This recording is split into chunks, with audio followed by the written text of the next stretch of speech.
അങ്ങനെ ഒരു തവണ പൊട്ടാതെ കിട്ടി. Good evening. രാവിലെ ഉച്ചയ്ക്കും ഫുഡ് എങ്ങനെയെങ്കിലും രാവിലെ ഞാൻ കഴിയും. വൈകുന്നേരം ആകുമ്പോഴാണ് കൺഫ്യൂഷന് ഇനി രാത്രിയിലത്തേക്ക് എന്താ ഉണ്ടാക്കേണ്ടതെന്നുള്ളത്. ഒരു 3-4 ബന്ന് ഇരിപ്പുണ്ടായിരുന്നു.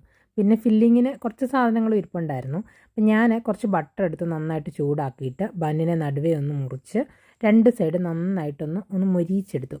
ബന്ന് മാറ്റിയിട്ട് അതേ പാനിലോട്ട് തന്നെ കുറച്ച് ബട്ടർ ഇട്ട് കൊടുത്തിട്ട് ഒരു എഗ്ഗ് കുറച്ച് ഉപ്പ് ഇട്ടിട്ട് ഒന്ന് ഒഴിച്ച് കൊടുക്കുന്നുണ്ട്.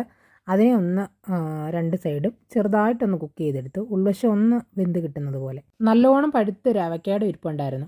അതിനെ കുരുവൊക്കെ കളഞ്ഞിട്ട് ഒരു പാത്രത്തിലോട്ടൊന്ന് മാറ്റിയിട്ടുണ്ടായിരുന്നു. ബന്നിൻ്റെ ഒരു പീസിൽ ഫുള്ള് അവക്കാഡോയും തേച്ച് കൊടുത്തു.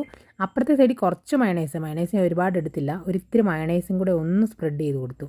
പിന്നെ നമ്മൾ നേരത്തെ ആക്കി വെച്ചിരുന്ന എഗ്ഗും കൂടെ ഇതിൻ്റെ നടുവശത്തേക്ക് വെച്ച് കൊടുത്ത് കുറച്ച് സവാള കട്ട് ചെയ്തതും പിന്നെ കുറച്ച് ടൊമാറ്റോ കട്ട് ചെയ്തതും കൂടെ വെച്ച് കൊടുത്തു.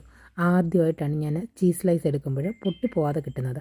അതിൻ്റെ മുകളിലോട്ട് കുറച്ച് ചൈനീസ് ക്യാബേജും കൂടെ വെച്ച് കൊടുത്തിട്ട് മറ്റേ ബ്രെഡിൻ്റെ പീസ് ഇതിന് മുകളിലോട്ട് വെച്ച് കൊടുത്ത് ഒന്ന് പ്രസ് ചെയ്തെടുത്തു. അതിൻ്റെ കൂടെ തന്നെ ഒരിത്തിരി കഴിച്ചും കൂടെ നോക്കി. നല്ല ടേസ്റ്റ് ഉണ്ടായിരുന്നു കേട്ടോ. ബന്ന് ബട്ടറിൽ നന്നായിട്ട് മൊരിഞ്ഞ് വന്നിട്ടുള്ളത് കൊണ്ട് അതിൻ്റെ ഒരു ടേസ്റ്റ് വേറെ. സിമ്പിളായിട്ട് ഉണ്ടാക്കിയെടുക്കാൻ പറ്റിയൊരു സാധനമായിരുന്നു.